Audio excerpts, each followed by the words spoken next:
I hope you guys are doing fine. This is a beautiful Saturday here in Florida.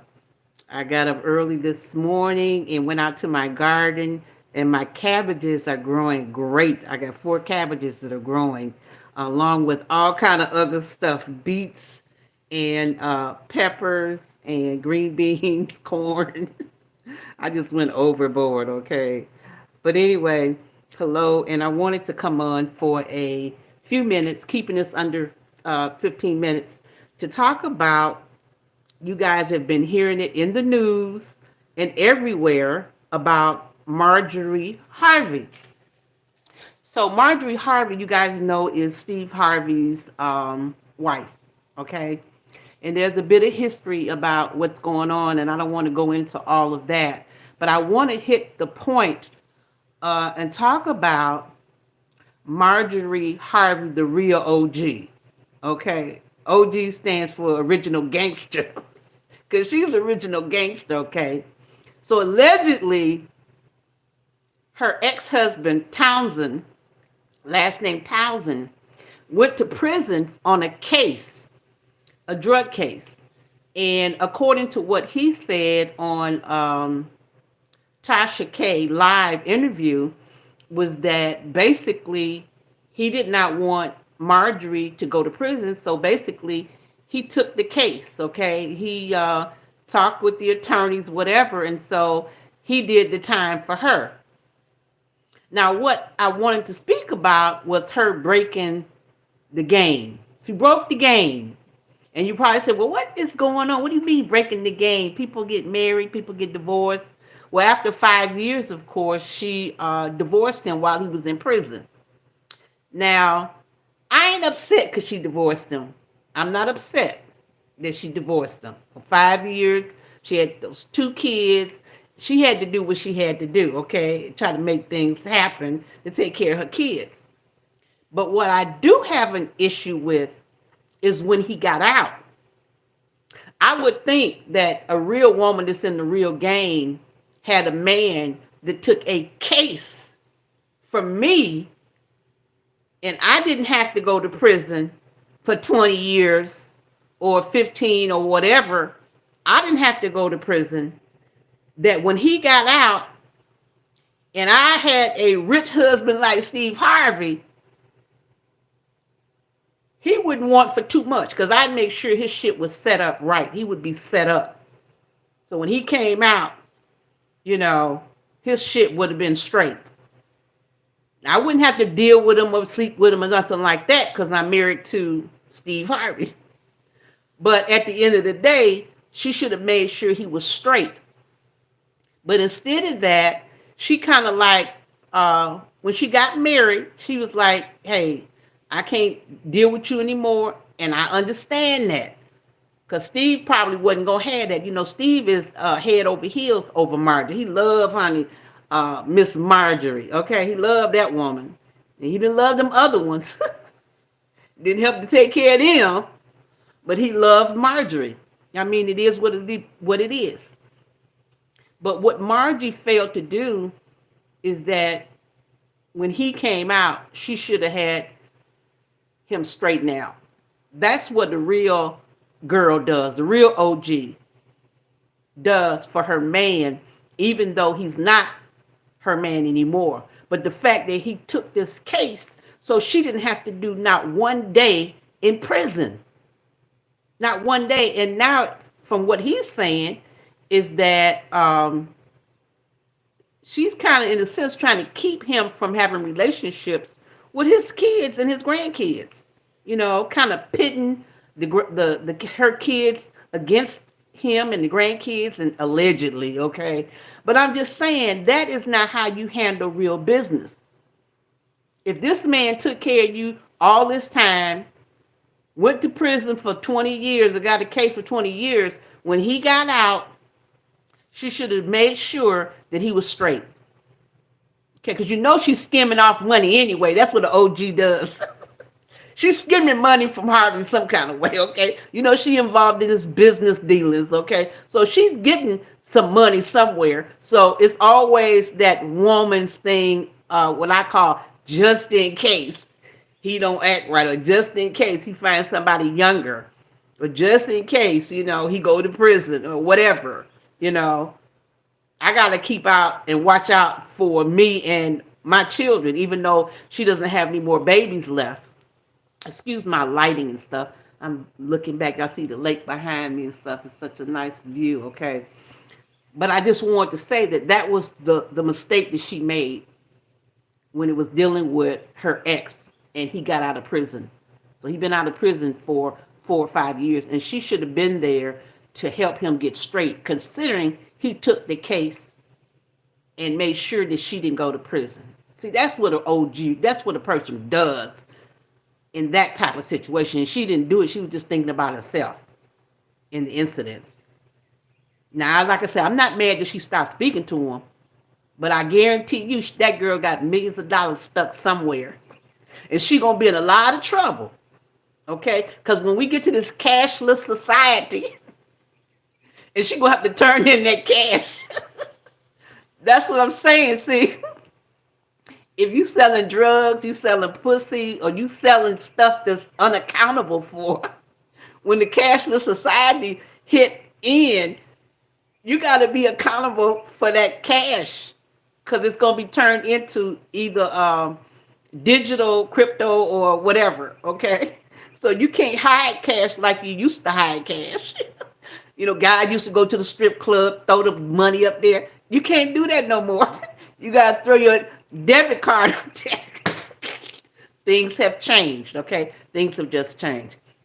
But I wanted to point out that it's going to be some mess behind it. But he's got a book coming out. I think his first name is Charles Townsend. But anyway, his last name is Townsend, so I can't wait to read the book. Because he has an interesting story.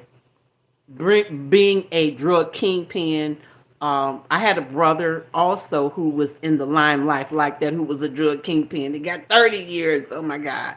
And he was able to get out as well. There was a lot of stuff going on during the Obama and the Trump administration, where a lot of these drug dealers was getting a lot of clemency, and they were able to get out of prison. Okay. So I'm familiar with that game. My hometown is Chicago, the west side of Chicago. So I'm very familiar with how the game is supposed to go, But I just wanted to point that out. It's going to be interesting how she's going to handle this now, because he got a tell-all book. But he going to tell it all, not because he's trying to profit off of anything, but I think he wants his story told. I think he wants his side of the story told. And I think that because she decided that, hey, she don't want them grandkids to have anything to do with him, per se, that I think this has kind of disappointed him, because that's all he's got left now. You've been in prison for all these years, and he's had contact with his son. And not only that, she changed her son's name to Harvey. So I'm pretty sure, he's a little testy about that. The real father, the one that went to prison, is a little upset about that, okay? The fact that she had his name changed. But I understood why she did it. She wanted to make sure that her son stays in the limelight with that name of Harvey, okay? As long as it's not Harvey Weinstein, she okay. As long as they don't mistake him for Harvey Weinstein, okay? But she wanted to make sure that he's going to have opportunities with that last name Harvey. So that's why she did it. She was thinking dollars and cents worth. Okay? But from what he said, if you get a chance, I would listen to YouTube Tasha K to hear his story. He has some interesting information about what he went through and what's going on now. So I think it was really interesting. And I probably will get the book, because I'm nosy. I just want to know what's going on. But she didn't play that right. She should have made sure that he was straight when he got out of prison, since he helped to make sure she didn't do a day in prison. She didn't do a day in prison. In fact, when he went to prison, she even turned around and had a baby by his cousin. Player from the Himalaya. Marjorie is a mess. Excuse me, you guys. This is just hilarious to me. My light is going in and out, but it's just funny. So yeah, she has a child uh, by this other guy who's the cousin of Townsend who went to prison. I'm telling you, it's just like a soap opera unfolding. I'm getting ready to get out of here, but before I do, I still want to talk about this little Trump stuff because you know I got to talk about BS when I see it. Okay? So I talked about this woman who was 54 who says that at that time when she was 54 that Trump raped her.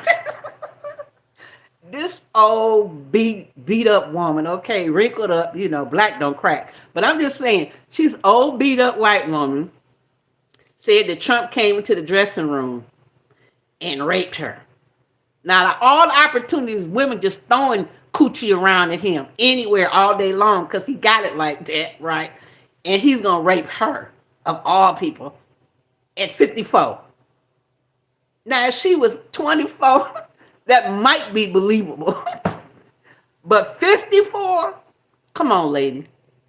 They're gonna be pulling women out the grave, talking about and reading their will, their last testimony. He raped me. Trump raped me.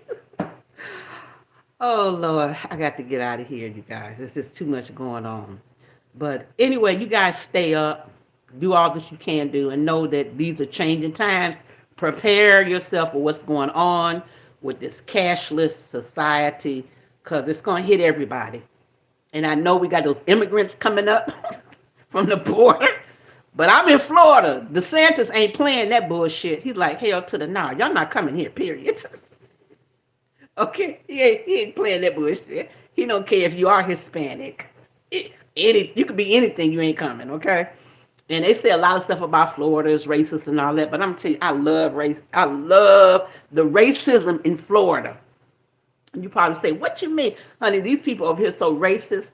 They come and check on me. People bringing me eggs from their chickens. They growing their own damn chickens. I ain't used to eating no fresh grown eggs from no real live chickens. So it's a difference from seeing it in that carton to actually seeing the chickens laying the eggs. See, that's a little bit different. That might be too much information for me. People bring me cabbages and peppers and you okay? Somebody come knocking on my door. I'm like, who in the hell is this knocking on my door? Because people that know me know you don't come by my house knocking on my door. You got to call first, okay? Ain't no, because you might just get, I believe in the Second Amendment. Put it like that, okay? So you know what I'm talking about, right? And I'm looking at this him and his wife. I'm, hey, welcome to the neighborhood. I'm like, okay, thank you. Okay, how are you? Oh, we're just fine. We just stopped by and just want to make sure you're okay. If you need something, we live right over there. I'm like, okay, I will. Not a problem. So it's about 4 or 5 people that lives on this area. It's like a cul-de-sac around a river. It's really nice. I got a back view. My backyard, let me show you. I got the backyard. In the backyard is the river. It's a lake. As you guys can see the lake out there. So anyway, this is what I wake up to every morning.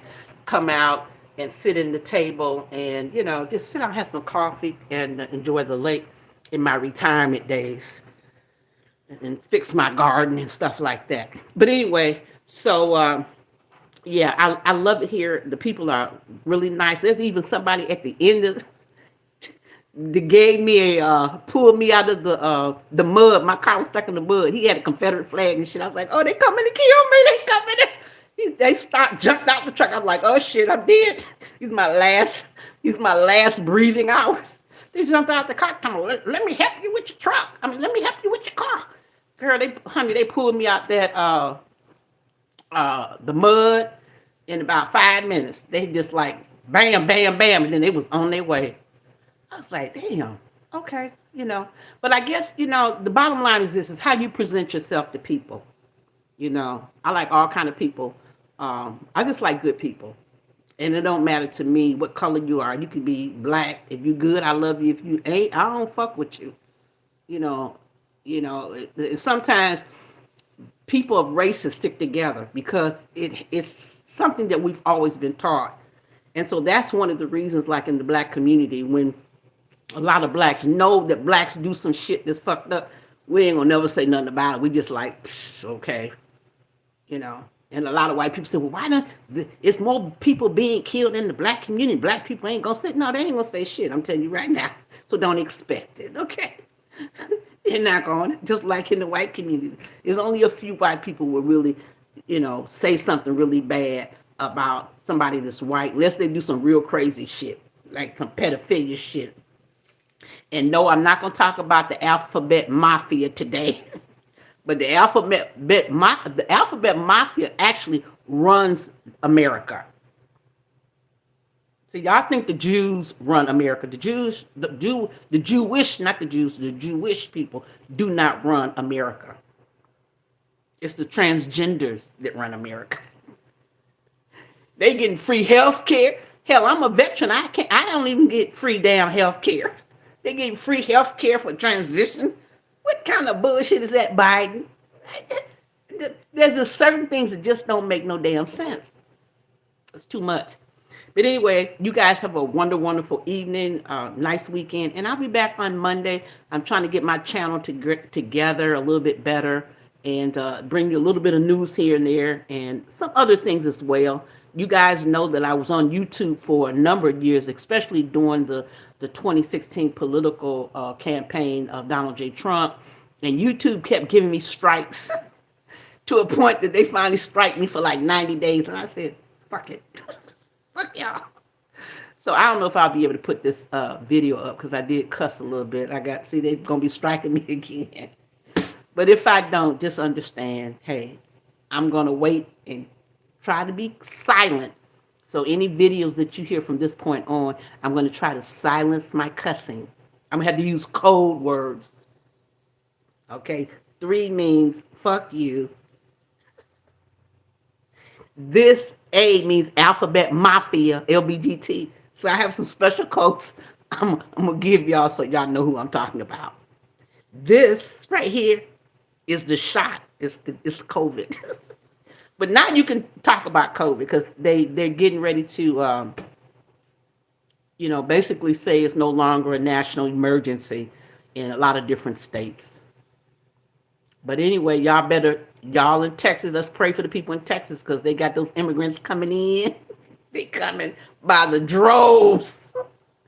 They coming by the droves. You hear me? They even coming. Some guy had an electric wheelchair, was at the border. I was like, how far did you come, baby? I came from Tijuana. But anyway, you guys be blessed. We'll talk later. Out of here.